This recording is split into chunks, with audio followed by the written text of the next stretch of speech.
You are listening to Leaders and Legends, a podcast produced by Veteran Strategies and featuring conversations with fascinating and impactful men and women who have shaped our world, our communities, and our history. My name is Robert Vane, Principal of Veteran Strategies, and your host for our discussion.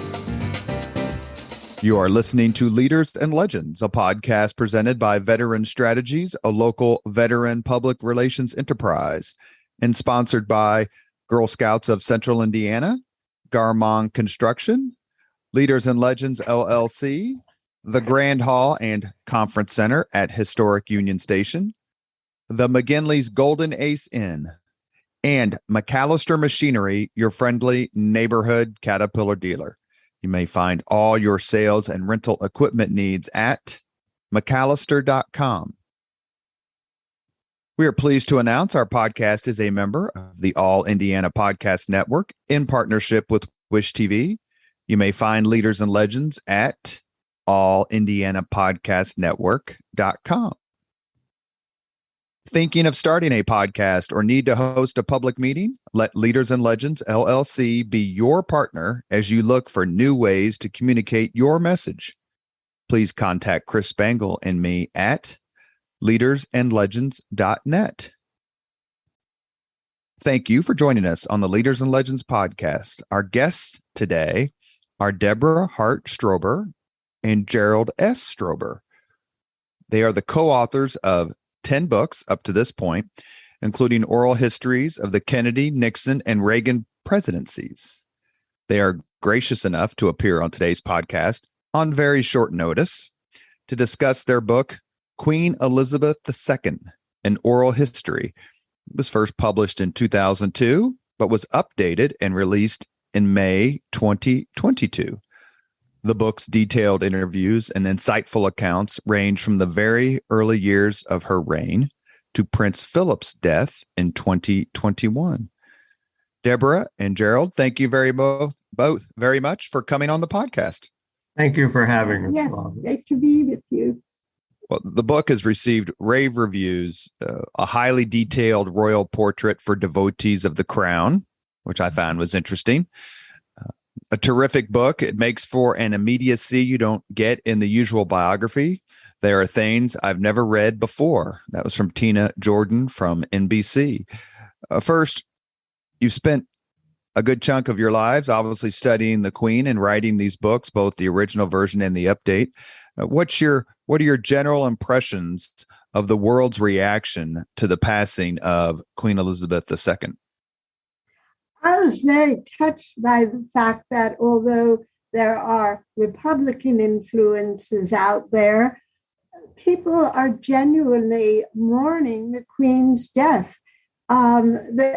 She was a beloved figure, and people of all ages are coming out to follow the procession of her hearse as it made its way down to Buckingham Palace. I found it very emotionally heartwarming. Yes, I think in a way it was to be expected that it was a momentum building up. 70 years on the throne, probably the most recognized leader in terms of longevity in the world. So I think it was expected that there would be this outpouring, and I think we'll continue to see this over the days. And we're noting this in the kind of wide coverage this is being granted on the U.S. cable networks. One of the things we were discussing before we hit record for the podcast was the fact that you, in videos and in pictures, you are seeing the entire royal family, especially her 4 children, come together. We haven't seen many of those photos or videos lately, partly perhaps because of Prince Andrew's troubles. But how do you all feel about seeing, quote unquote, everybody gathered together? I think it was a wonderful thing to do. This is not a time for divisiveness. This is a time for family. And, just project, sure, they're royals, but in your own family, if there had been divisiveness and then there was a death, wouldn't you want everybody to come together? I think it was just a marvelous gesture. Yes, I think it will last through the funeral and perhaps somewhat beyond that. But the question is, what happens then? Meghan and Harry will be returning to California. The other senior royals will be carrying out their responsibilities under the new monarch. So we'll have to see how this unity develops and continues, if it can, over time. Let's talk a little bit about the future of the monarchy before we go back in time and talk about the Queen. One of the things that I have been thinking about is, when the Queen came to the throne in 1952, she served in the war, but it was a different time in terms of the media, much more guarded. And in a way, Charles III, at least for England, is sort of like the first tabloid monarch, where his foibles and problems and issues have been dissected publicly. How do you think this will affect the future of the monarchy? I think in terms of Charles, his mother became very, very fond of Camilla, and Charles seems to have gotten beyond the Diana episodes. And I think that he will hold the monarchy together for his reign. He will then pass it on to his son, William, and William's children are out there too. It might be a more truncated monarchy, I think, because nations will leave the Commonwealth. There's already a move toward that. But I think the monarchy will continue. The British need their monarchy. Yes, that's true. I think Charles is kind of like the man in the middle, facing the almost impossible task of following the 70-year reign of his mother, and at the same time having William kind of breathing down his neck, because William is quite a bit more popular than Charles. So his task will be how to steer that middle ground. And let's remember that as a prince, he was given to rather controversial views on subjects like architecture and agriculture and religion. And he was known for writing notes to members of parliament and others in the government, sometimes not always congenial notes. Mm-hmm. Will he be able to do this now as the constitutional monarch? But I think he got a very good head start the other day, walking amongst the people and shaking hands. He even accepted a kiss from the lady. He let it be known that he is of the people. I think of his mother as being, just as Diana was the people's princess, I believe the Queen was the people's monarch. And I think Charles is trying to become the people's monarch as well. Yes, it goes to your question, Robert, in the sense that in former days, one of the great things the monarchy had going for it was the mystery that you couldn't really approach, couldn't really hand it or know it all. What was it about? These people were in their palaces, hidden behind the public.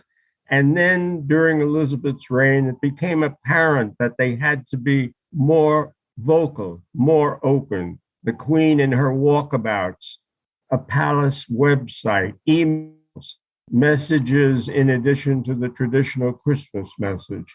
So now it's more of a user-friendly monarchy. But the issue for Charles III will be, can he continue and retain some of the mystery, or is it all going to become like one of the European monarchies? Is there ways, can you compare Charles III to King Edward VII, who had to wait, if that's the right way to phrase it, for his mother, Queen Victoria? She reigned for basically 64 years, and he was only king for about 9 years. So in other words, another transitory figure, while a younger man, in this case, George V, is waiting to come to the throne. Do you see any connections there, and just in the sense of generational comparisons? There is a superficial connection, but I think that Queen Elizabeth was much more of, say, helpful to her son. Victoria was Victorian, distant from her children. There was a big distance in the way children were brought up in those days, seen but not heard, that kind of thing. And I think that there are differences here. Well, Charles will be 74 in November. If you go by actuarial tables, he may live another 10, 20 years. Let's remember that his maternal grandmother lived to 101, and his parents lived to great ages. So the question is he going to carve out a new role for the monarchy, or is it going to be a holding action as he awaits William's inevitable succession? You are listening to the Leaders and Legends podcast. Our guests are Deborah Hart Strober and Gerald S. Strober. Their book, Queen Elizabeth II, An Oral History, an updated version, was released in May of this year. We are discussing the future of the monarchy. But let's talk a little bit, kind of when I reached out to you after the Queen's death, I had all these questions I wanted to ask about the Queen herself. So obviously, it's almost an unlimited number. We'll try to keep it to a decent time period. But the question that I had was interesting was her personality. So much of what's been written after her death involves her sense of humor and her good nature. In your book, in writing your book, and talking to all of her of associates and other people for the oral history, is that something that really stuck out, her sense of humor, or what other aspects of her personality did you find enticing? Her sense of humor, definitely. Her compassion. She really, there was one incident where somebody was having an audience with the Queen, reporting about some horrific thing that she had witnessed somewhere, and she suddenly choked up. And the Queen called for her beloved dogs to be brought in and let the lady who was having the audience play with her dogs. It calmed the lady. She knew that the lady needed to be calmed. And it's an interesting insight into the Queen, of her affection for her own dogs, that maybe in her moments of anguish, her dogs have played a similar role. That stuck out to us. She was also quite an adept mimic. The Reverend Ian Paisley, the fiery Northern Ireland leader, told us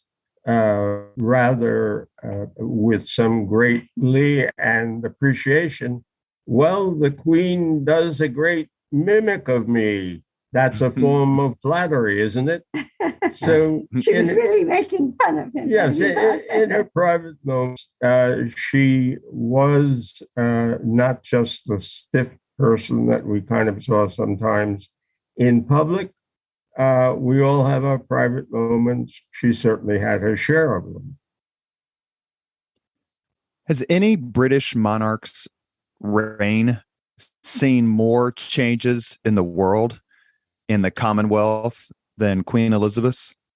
None. It's amazing when you think about it. I mean, Britain had an empire which, the sun never set on the British Empire, and that went from empire to Commonwealth. She saw a world war that changed the face of the world, really. And it was quite a life. And I think also, following up what Deborah was saying, that during her reign, you saw the kind of diminishing of the United Kingdom. Remember at one time, the great world power, the great navy where the sun never set. And over time, Britain stopped being, let's say, a first world country due to internal problems, due to changes, due to the end of the empire. So she witnessed all of this and was very much a historical part of that.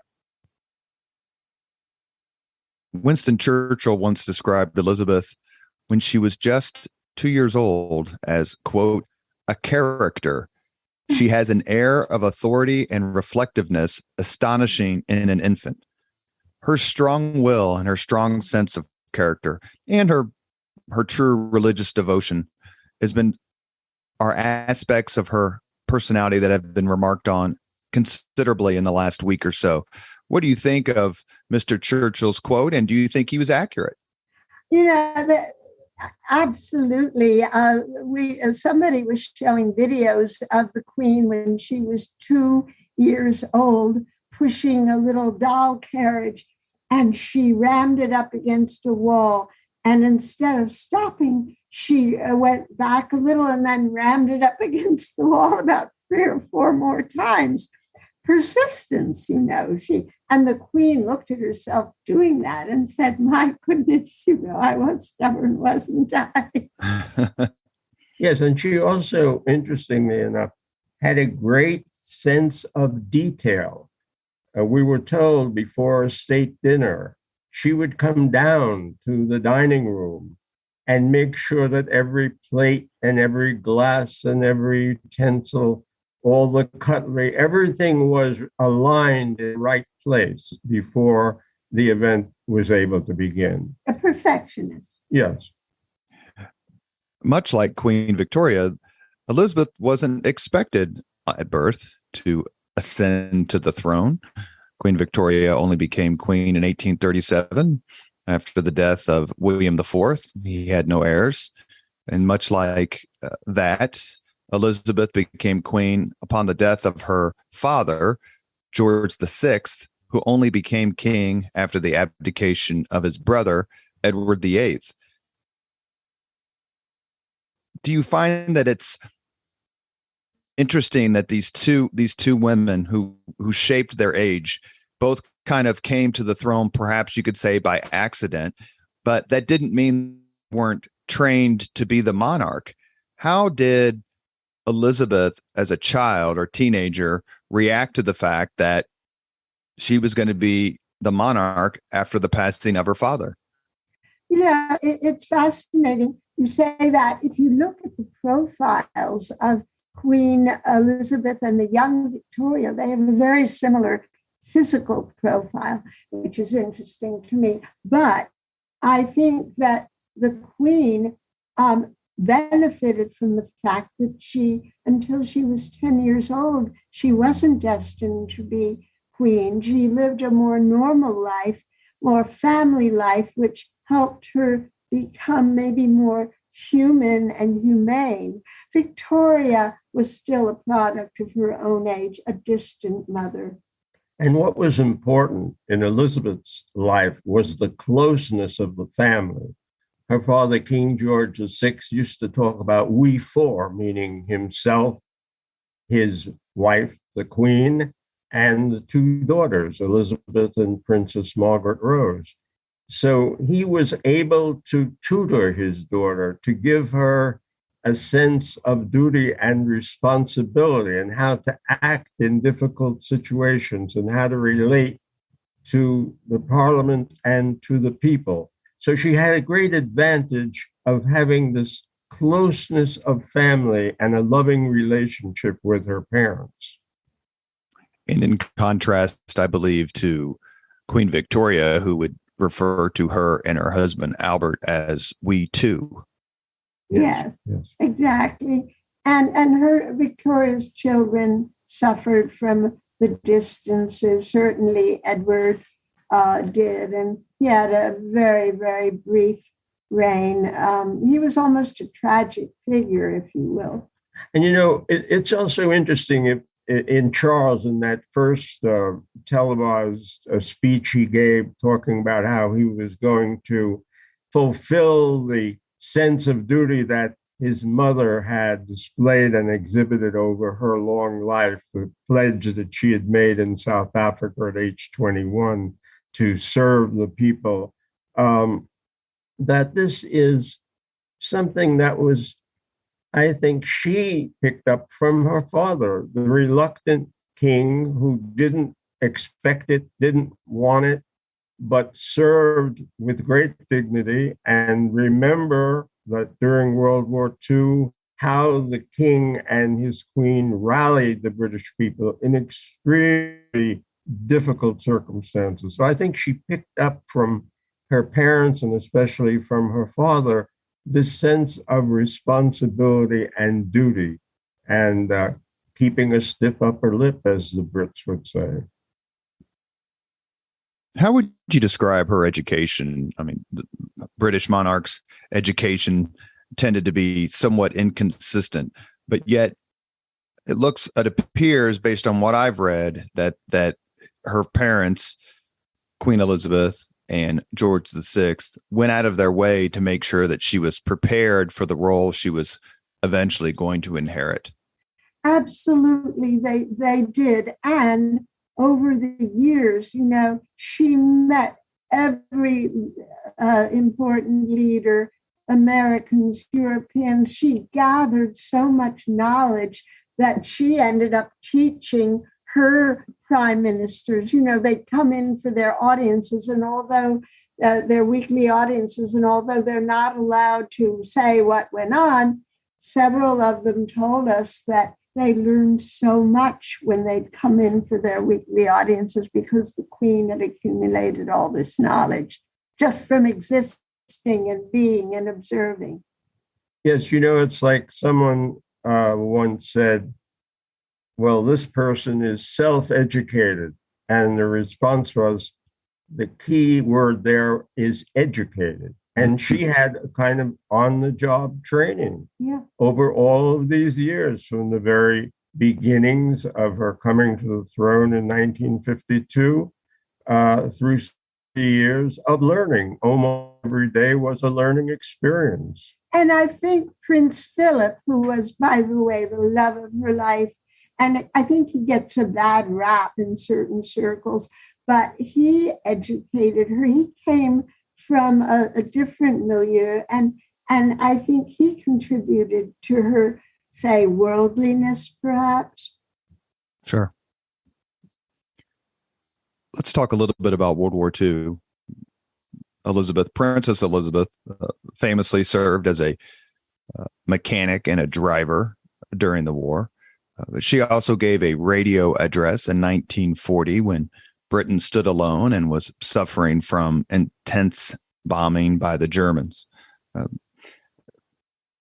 always thought it was interesting that there were people who tried to get the children, Princess Elizabeth and Princess Margaret, to go to Canada, and that Queen Elizabeth's response was, quote, "The children won't go without me. I won't leave without the king, and the king will never leave." Which sounds exactly like something she would say. So how did Princess Elizabeth's service during the war sort of put a new stamp on the monarchy, in the sense that she did go through so much of what the quote unquote commoners went through? Yes, well, she wasn't living her life in those years behind palace walls, protected, as you say. The children were not evacuated to Canada. They just went to Windsor. They went to Windsor. And so I think that experience gave her more of a sense of knowing the quote unquote common people, understanding who would one day be her subjects. This was, again, a tremendous learning experience for her, which she would not have had the opportunity to share and had she been shunted off to another country, another society. And let's remember how important it was for the king, the queen, and the two princesses to be at the center of British life in those perilous days, to endure some of the problems.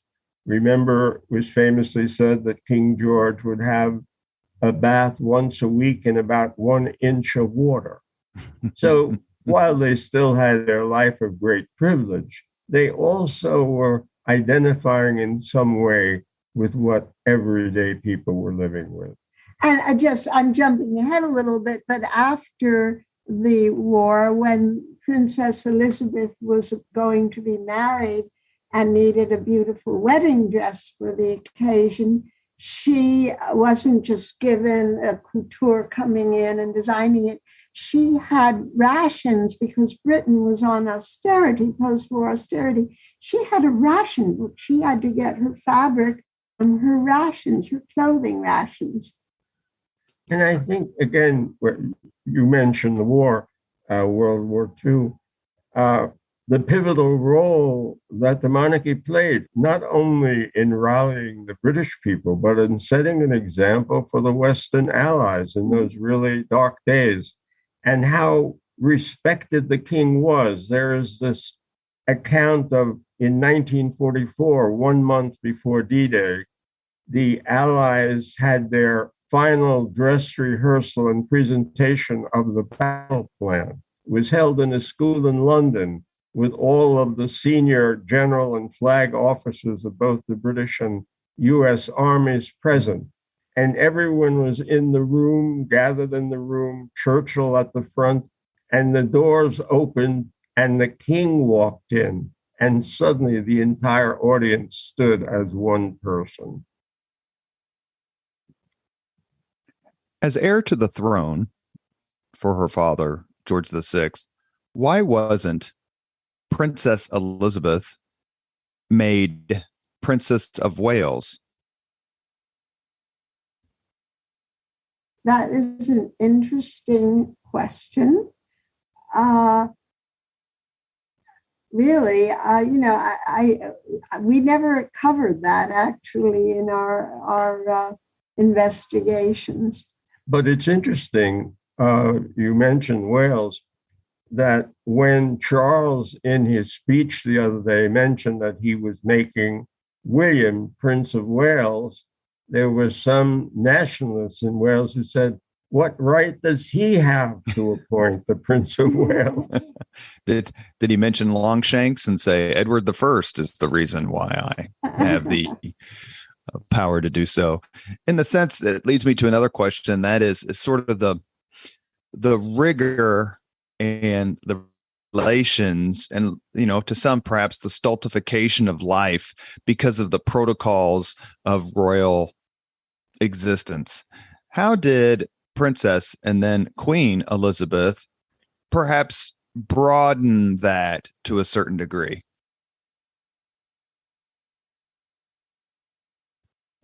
I'm sorry, can you repeat the question, Robert?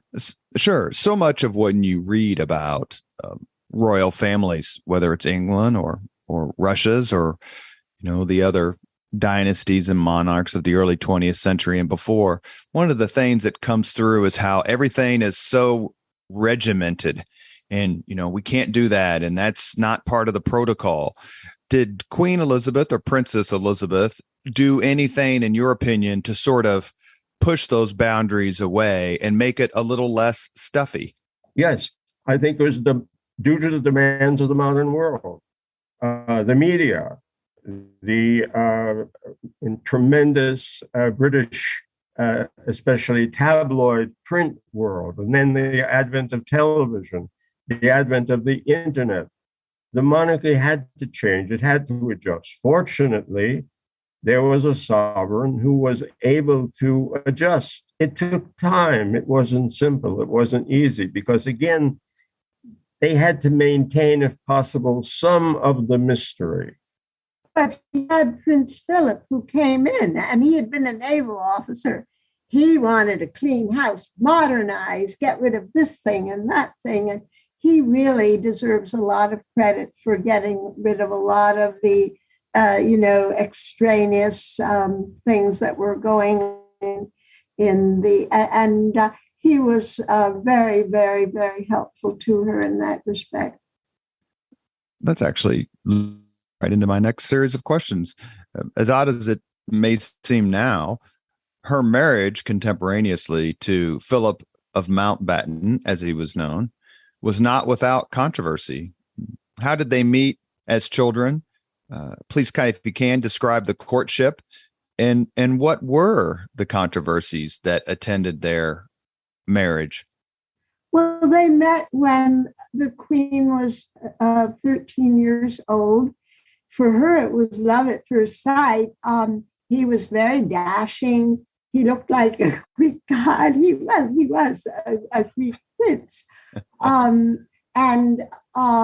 She wanted to marry him from that moment. And when she told her parents that she had picked her husband, they said, well, you're very young. No, you ought to think about it. And they were not overjoyed at first, but she persisted. And so she got her way. And yes, there were controversies. After about 7 years, Philip made this famous or infamous trip with his chief aide, Mike Parker. And they were away for quite some time. And the question was, what was Philip doing when he was freed from the shackles or the bounds of being in London with the Queen and the protocol and all of that entailed? But when we interviewed Mike Parker at his home in Melbourne for the book, he, kind of downplayed the possibility that there were hijinks or any kind of hanky-panky on the trip. It was simply Philip had to get away, had to find his own way. Remember, he had given up a very promising career in the Navy to marry Elizabeth. Some had said Admiral Henry Leach, who we interviewed, said to us that Philip would have gone right to the top in the Navy. He'd been a combat veteran of World War II. He was a very adept sailor. He gave all that up. Now, you might say, well, he gave it up for a life of privilege known by very few people. But nonetheless, he did give up his own career and had to be the man stepping slightly behind the Queen. But there was great affection between the two of them. We had press credentials for various occasions when we saw them together. And on one trip, they were coming into Mozambique, and the Queen, they came down the red carpet, he several paces behind the Queen, and she was getting all of the accolades. And he was darting about, looking this way and that way. And he was observing, and I can imagine the pillow talk that night was, well, I noticed this, I noticed that. He was tremendously helpful to the Queen in that respect. And he really did love her and respect her, and yes, she to him as well. He was her eyes and ears, yes, and he was a very important part of her reign. They were a team in the sense. I mean, she had to be, of course, the front person, but he was very capable in terms of sizing situations up. And he had a particular knack of drawing people out. Let's say at a garden party where people were very reluctant to come up to the Queen. What do you say? How do you act? And he would sometimes ask a person a provocative question just to draw the person out, to make the person feel somewhat at ease in the presence of royalty. I have a story that I treasure from that trip to Mozambique. We were at the airport with the press corps to meet them, and Philip and the Queen got into the royal limousine. And we were being escorted by Geoffrey Crawford, who was a wonderful palace official. And the limousine was a bit far away. And Geoffrey said, all right, Deborah and Gerald, you can cross the road now. And so we started crossing the road. And suddenly the limousine, the royal limousine, was upon us, and a screeching of their brakes. And we looked up and we saw Queen and Prince Philip. They were illuminated in the car. So they stopped. We crossed the road. a few minutes, maybe an hour later, we're standing on the porch of the president of Mozambique's home, and the Queen and Prince Philip are going inside to exchange gifts and pleasantries. And they come up onto this little platform, and the Queen smiles at us, a brilliant smile, and walks ahead. Prince Philip looks at us.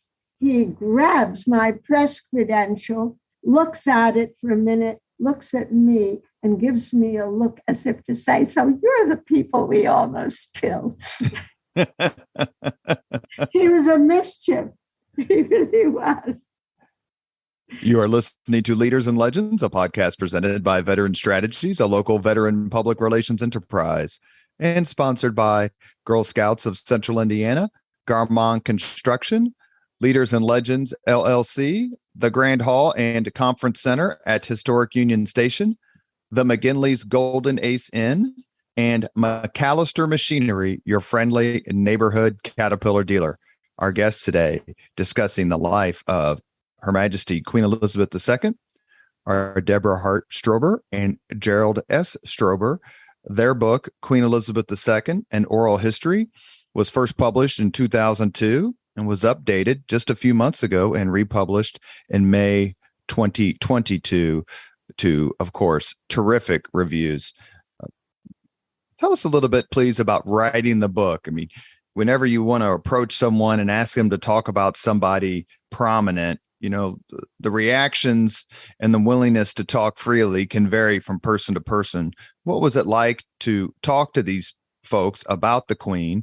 And did you enjoy your subject? Because one thing that I've learned from doing interviews is when people write biographies, they tend to get tired of their subject way before they finish their book. Oh, not us.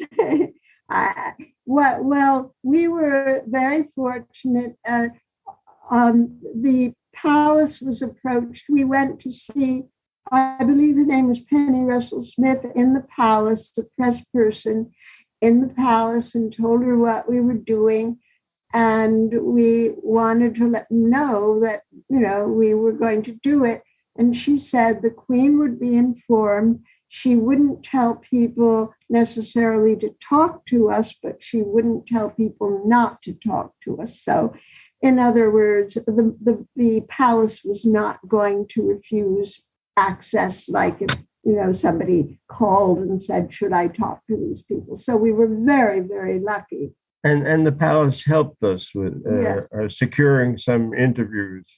For example, a fascinating interview we had with the late Sir Michael Oswald, who was the head of the Queen's stables. And we met him on the Sandringham estate, and he took us to see the horses and also took us to the little hideaway cottage that Philip and Elizabeth used to go to, Wood Cottage, on the Sandringham estate. So we were fascinated by the subject. Now, we like to tackle large subjects. This was a great experience for us. We did have a bit of an issue at the beginning in convincing some people to speak on the record about a subject which, you know, was largely taboo in a sense, the Queen. But we were successful in getting many of the people, over 100 people, that we were able to interview. And to some degree, we were kind of a curiosity, as Deborah said earlier in the program. Americans running around in Two Americans in the Queen's court.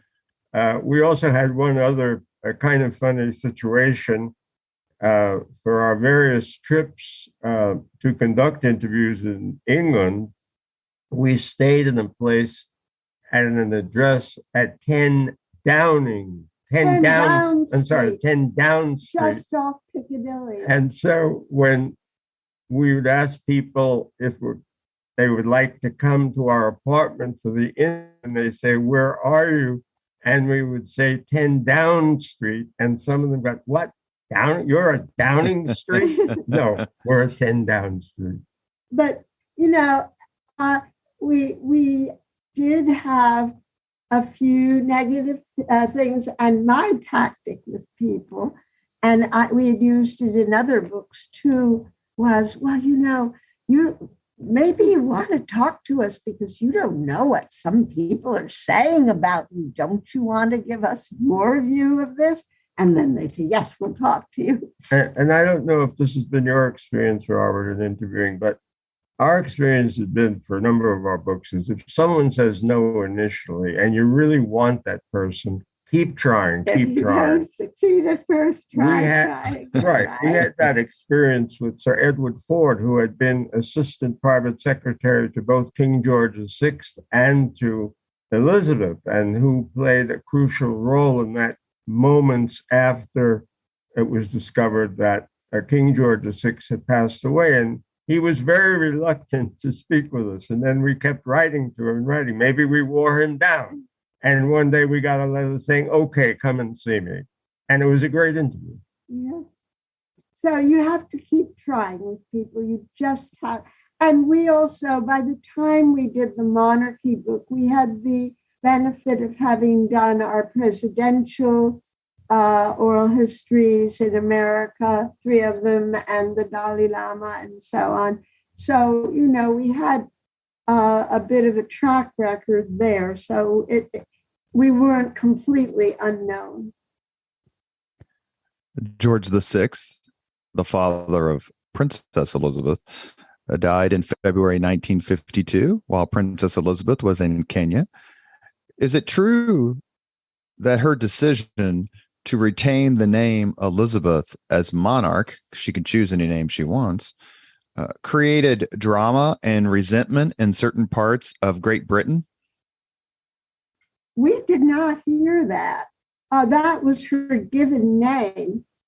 And so she was entitled, she had several names, Elizabeth, Alexandra, et cetera, which royals do have, their name for various members of the family. We had not heard that. It may be that some people may have resented the idea, well, how could she possibly follow Elizabeth I? Sure. But if that was a reservation that people had, I think that she wiped that reservation out over the course of 70 years. And her mother also was named Elizabeth. Yes. This is something I'd like to bring up because when people were talking about the late Queen's affection for Balmoral, how much she loved it there, and it was, of course, in Scotland. They never, ever mentioned that she has Scottish blood. Her mother, Elizabeth Bowes-Lyon, was born in Scotland, the daughter of a Scottish baron. So, and nobody has picked up on that the Queen is part Scottish by birth. Yes. It's often noted in the stories about Queen Elizabeth, especially that she has passed, that she was head of the British Commonwealth. What is the British Commonwealth and how is it related to former imperial countries gaining their independence, many of which did under Elizabeth's reign? Well, the British Commonwealth is an association of now 56 nations, formerly in the past associated in some way with Great Britain, although there are exceptions. Mozambique is now a member of the Commonwealth. And Mozambique had been a Portuguese possession in the past. But it's an association of nations with an affinity to the United Kingdom, and it has some very significant economic repercussions, favorable repercussions for the members of the Commonwealth. Now, we also have to remember that within the Commonwealth, there are now 15 nations which are realms where the British sovereign is the head of state. The largest of those 15 nations would be New Zealand, Canada, and Australia. And in each of those nations, there are strong Republican movements. There was a referendum a number of years ago in Australia as to whether to become an independent state. It failed, but as the author Thomas Keneally told us, it likely will pass eventually when the Queen dies. We're staying with this because of our respect for the Queen. Right. What will happen under Charles? All bets are off.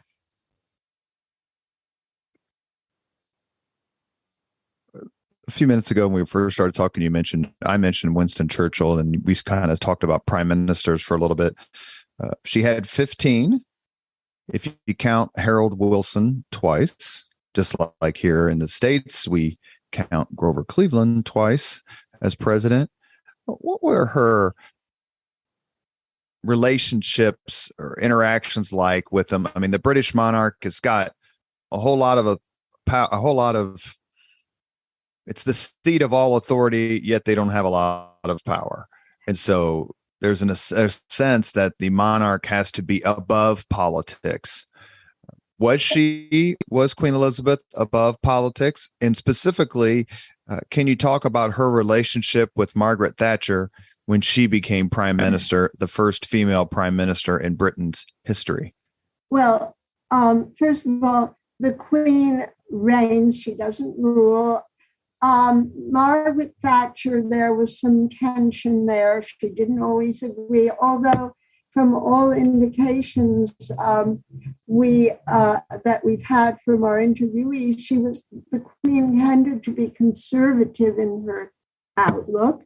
But with Thatcher upset her very much on certain issues, I think having to do with South Africa. Yes, the Queen opposed Thatcher's views on apartheid, on the apartheid regime of South Africa.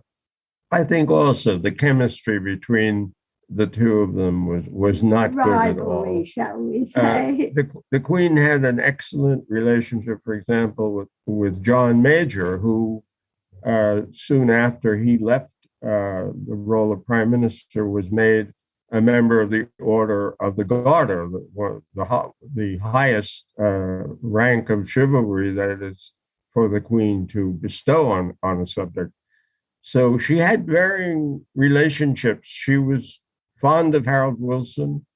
Tony Blair, maybe that's another story, especially surrounding the drama of Diana's death. It's interesting thinking about prime ministers, and maybe that's why it's still hard for me to process the fact that she's gone. Just 2 days before her death, Liz Truss, the new prime minister, that came up to Balmoral to be anointed prime minister because the Queen could not do it in a normal circumstance. And there was the Queen anointing her prime minister, and she looked a bit fragile, but 2 days later, the bulletin, the Queen is dead. And we couldn't quite process that because we had seen the clip of her anointing Prime Minister Truss 2 days earlier. Queen Elizabeth, easily the most traveled monarch in British history, dozens of countries, hundreds of trips. I think she went to Australia like maybe 14 times, 15 times during her reign. How important was it to the Queen to be out and about within the Commonwealth? And not only that, but she's visited communist countries, visited Russia, first monarch to do so. How important was traveling and actually going to see people to the Queen? Well, certainly with the Commonwealth, Robert, it was very important to show the flag, to go out there and to visit with not only the leaders of these nations that were part of the Commonwealth, but to go out and meet the people and press the flesh, as Lyndon Johnson used to say, and see them eye to eye. It was also important to travel to other nations because many of these relationships had economic and trade significance. So Britain, as an island nation, was trying to get its goods onto the shelves and into the places of commerce around the world. And the Queen was a great ambassador for all of that. But think of how tiring many of these trips would be. And yet she was very loyal and faithful to her schedule and to the programs that her ministers and her government had prepared for her. It couldn't have been easy in many cases. But again, this goes back to her sense of duty. These were things that she had to do. She couldn't shirk these responsibilities. Of course, earlier on, when she had the Britannia and there was the Queen's fleet of aircraft, it was much easier to get around and to make these trips. Later on, there was no ship. Now, the people in the monarchy are asked to take the regular train within Britain. Only if they're going on overnight trips do they take the royal train. So there have been some economies and streamlinings, but in general, she was tireless in her efforts to communicate to the world. And the only way to do that was not from Buckingham Palace, really, but to be out there and meet the people. Much did change during her reign as queen. And that is one of the things that I want to mention, the scrutiny of the royal finances. It really seemed to intensify in the 1990s when I guess you could say perhaps the monarchy reached its nadir when it comes to public perception and public support. How did Queen Elizabeth weather that time period, that scrutiny, especially during 1992, which she famously described as annus horribilis? Well, I think she had the perspective of the long view, that both as she looked back with her prodigious knowledge of British history and her predecessors, and history in general, there's an ebb and a flow. Sometimes things are good, great. Sometimes they're not so good. Sometimes they're really bad. And from her perspective, she was on the throne. It was a lifetime job for her. There would never be an abdication such as had taken place with Edward VIII. So you look at it from a different perspective. Today is bad, maybe tomorrow or next month will be better. She survived the great crisis of the stir caused by the death of Diana and the failure of the Queen and Philip to return immediately to London out of respect for Diana. And here we are. I was just saying the other day, Robert, if you think about it, remember the great outpouring of grief for Diana and all of the floral wreaths that were placed in London, Buckingham Palace, Hyde Park, and so on. And now, 27 years later, what do we have? The same thing. The same thing happening. This tremendous outpouring of grief, these tremendous displays of floral. Many of the same people who were in their 20s, perhaps, or younger when Diana passed away, now are of a certain age and are showing their respect for the Queen. So, in a sense, at the end of the day, she triumphed over all of this. Because I think people realize her greatness, her sense of duty, and her genuine humanity and caring for her subjects. My personal first notice of Queen Elizabeth II was during the United States bicentennial year of 1976. The Queen and her husband came over to help the ungrateful colonists celebrate their victory. Did you talk to anyone who specifically mentioned that trip of the Queen, and what was her take on how she was received here? I don't remember that we spoke to anyone specifically about that trip, but we did speak to people who were involved in other trips. Mike Deaver, who was a major assistant to President Reagan. And when she went to the West Coast and they went to a restaurant, they went to Trader Vic's in San Francisco, which was a great experience for both the Queen and Philip. She was very fond of the United States, of the American people. And the racing. She loved the Derby. The Kentucky Derby. Right. On at least one occasion, she made a private trip to the Kentucky Derby. So, and again, there was this great affinity, what Churchill used to call about the English-speaking peoples. And she came over here, I believe it was in 1991, is that right? And gave a speech before both houses of Congress, certainly shortly after the Gulf War. She seemed to feel like, based on a lot of what I've read, especially in the last few days, that she felt at home here.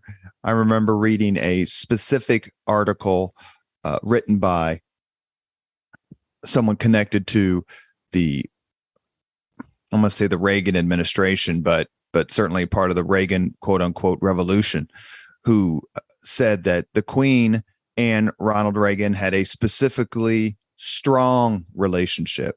Yeah. What would you comment about that? They certainly did. I think part of it was their love of horseflesh, aside from they shared certain conservative views about life, but they enjoyed riding together. That was so relaxing to the Queen. And they just had a very easy, warm relationship. And I think in terms of her long life, part of the affinity for the United States was based on the experience of the war and the friendship that her father, the king, had with General Eisenhower, the leader of the Allied Expeditionary Force. And that friendship continued when Eisenhower became president and in the years after his presidency. So I think there was a very warm relationship developed early on in her life and then in her reign as well. And, although we did fight a little war to rid ourselves of the monarchy, a lot of Americans who are monarchists, they get up at 4:00 in the morning to watch a royal event. And I think maybe the Queen sensed that there are a lot of monarchists among our American citizens. We love our way of life, but we're monarchists. I remember getting up at who knows what time to watch the wedding between Prince Charles and Princess Diana. And it was the most viewed, I think, is it still the most viewed television event worldwide in history? Probably. And I will make a prediction now. The Queen's funeral next Monday, it's at 11 a.m. British time. Many, many Americans will be waking up in the middle of the night to watch that solemn royal funeral. Absolutely. We are talking with Deborah Hart Strober and Gerald S. Strober. They are the authors of Queen Elizabeth II, An Oral History. We have a few more minutes left. One of the strangest things, and I remember it contemporaneously, that involved the Queen through no fault of her own, and maybe you detailed this in your book or talked to people who were supposed to prevent it from happening, is that along with a couple of assassination attempts, one in London and one in New Zealand, even though I think the gun in London was actually full of blanks, there was also the amazing situation where a man named Michael Fagan just appeared in Queen Elizabeth II's bedroom. Yes. How the hell did that happen? Well, security is involved. It's a fascinating question. You would think with all of the security surrounding the Queen and the protection and the surrounding the palace and so on, that wouldn't happen. But as they say, stuff happens. The unexpected happens. And I think she kind of shook it off, almost was a bit amused by it. I don't know how amused she was, but she kept her cool. Yeah, she definitely. Yeah, they kind of chatted, like they just had a conversation until someone finally showed up. Well, that was so typical of the Queen. Yeah. She probably was sensing he's a human being. I'm going to find out what makes him tick. I'm just guessing at it. Yeah, we remembered. We were horrified to hear about that. How did Queen Elizabeth II keep her temper when it came to the famous or infamous, depending on your point of view, British tabloid press, who certainly took significant interest in both her own children and their spouses? I think she understood this was part of British life. She understood that there was no way of stopping the tabloids from reporting on the foibles of the royal family, their problems. But again, I think the Queen took the long view of things. She was going to reign until the second that she passed on. She was probably going to have a long life based on the longevity of her mother. So, yes, the tabloids were an irritation. There may have been times when maybe they kept the newspapers from her in especially trying situations. But she was the Queen. I think in thinking about her, she very much knew who she was, and that while she did not have actual power, she had symbolic power, and she was adored by millions and millions of people throughout the world. So the tabloids could have their day, and the next day you could wrap your fish and chips in them. I'm currently reading a book. It's absolutely terrific. And I'm actually going to reach out to the author to see if he will come on the podcast. And the book is called The Crown in Crisis. It's by Alexander Larman. And it's about the abdication of Edward VIII. I remember watching on YouTube, there's something that was happening involving Queen Mary. This was like several years after she passed. They were dedicating something to her memory. And the Duke of Windsor, the former Edward VIII, was there. And so was Queen Elizabeth. And it was just kind of interesting from a historical perspective to see the two of them together, if mostly because you don't ever see two reigning monarchs from the same country usually sitting in the same spot. What was her relationship, if any, with the Duke and Duchess of Windsor? Well, prior to the abdication, she adored her uncle. Really, her very glamorous uncle. She, of course, had very negative feelings about the Duchess, as did her mother, Elizabeth, later the Queen Mother, who blamed the Duchess for her husband's early death. And it was very, very tense. But she acted in public professionally. Yes, it was a formal, after, as Deb said, this warm relationship of her youth. When she became the sovereign, it was a more formal relationship. And the Duke and Duchess had their home in Paris and traveled the world most of the time at the expense of other people. And they were a given, but they were not considered very important anymore. They had passed off the stage of history. The Queen was reigning, and the Duke and Duchess were in a much reduced role. Almost pathetic in a way. Yes.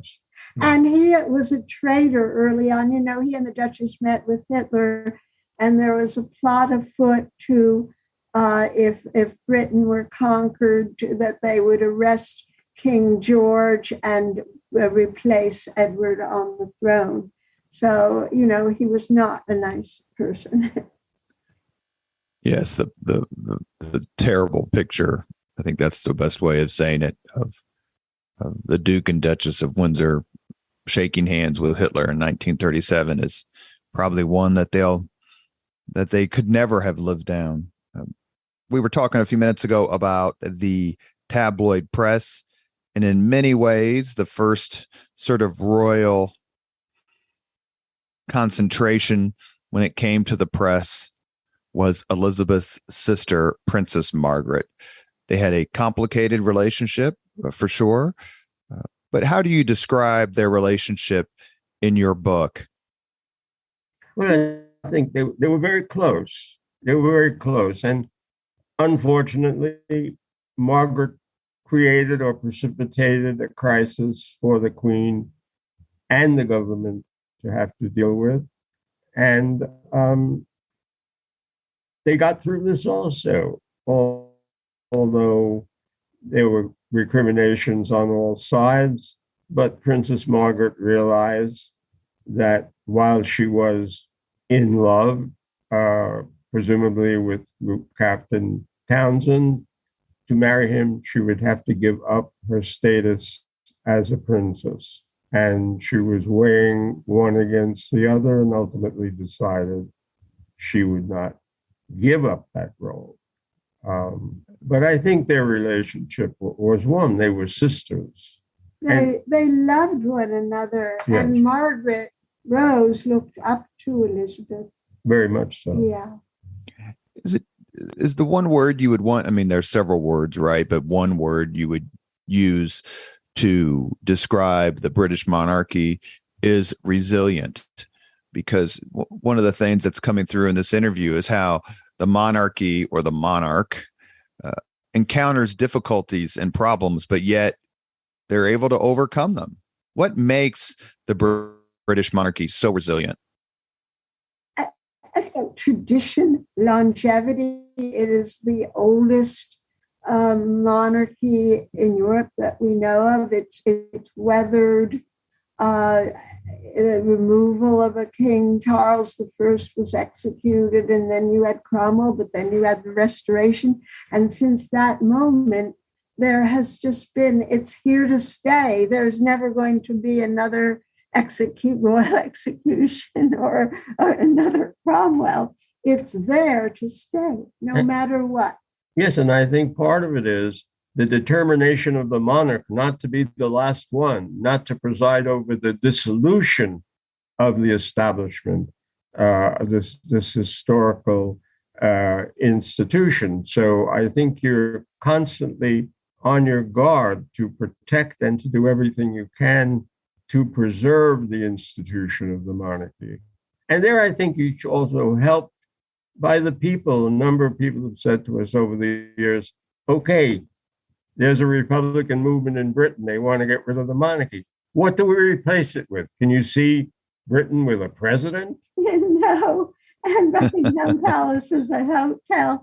Look, I think of, in terms of Charles, okay, Charles I executed, Charles II restoration, Charles III moving on and modernizing the monarchy, the three Charleses in British history.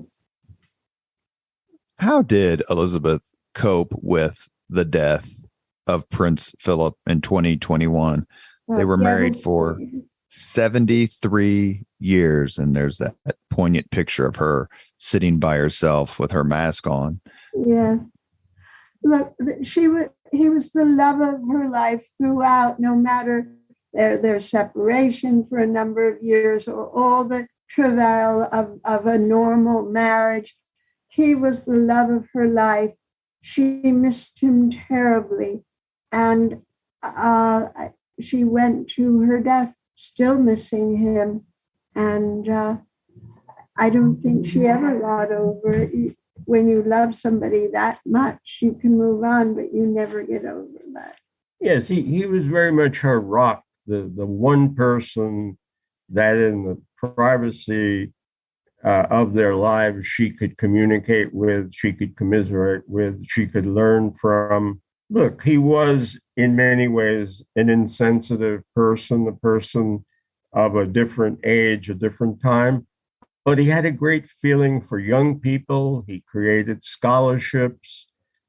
He was as most people are, a very complex person and living in a fishbowl, not always liking it, but learning to cope with it.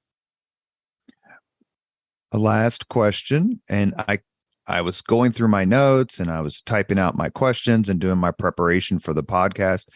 And I got all the way down. I thought, okay, I think I've covered everything.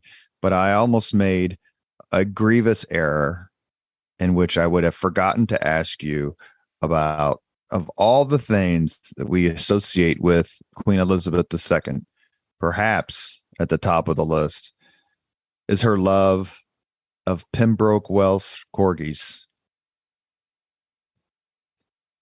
How did she come to love those beautiful dogs so much? And were they her constant companions and helped keep her happy? So from childhood, there are pictures of her playing with dogs as a very little girl. Dogs and horses, but you obviously can't have your horses come into your living quarters. But the corgis made her happy. They comforted her. She sensed that they comforted her guests when they were in distress. She traveled with them. When she drove around the grounds of the palace, she always had them in the car with her. She just adored those dogs. And for someone who has to be wary of many other people, of their motivations and their schemes, it's, to quote Harry Truman, who famously said, quote. If you find a friend in Washington, get a dog. That's exactly right. Her friends, her true friends. You have been listening to Leaders and Legends, a podcast presented by Veteran Strategies, a local veteran public relations enterprise, and sponsored by Girl Scouts of Central Indiana, Garmon Construction, Leaders and Legends LLC, the Grand Hall and Conference Center at Historic Union Station, the McGinley's Golden Ace Inn, and McAllister Machinery, your friendly neighborhood Caterpillar dealer. Our guests today have been Deborah Hart Strober and Gerald S. Strober. How long have you two been married? 41 years, right? 41 years and counting. Yeah. They are the authors of Queen Elizabeth II, an Oral History. It was first published in 2002, and it was updated in May of 2022. The reviews are excellent, including one reviewer who says, packed with opinion, facts, and personal accounts from those who were there, this unique oral history is a must-read for fans of the Crown. They've been very kind on short notice to come talk about not only the reign of Queen Elizabeth, but the woman herself. Deborah and Gerald, thank you so much for coming on the Leaders and Legends podcast. Thank you for having us. You're an excellent interviewer, by the way. Very stimulating hour. Yes. Thank you very much. That's very kind. Thank you very much for listening to Leaders and Legends, brought to you by Veteran Strategies Incorporated. If you want to contact us about this program or our menu of public relations services, please send us an email at robert@veteranstrategies.com. That's robert@veteranstrategies.com.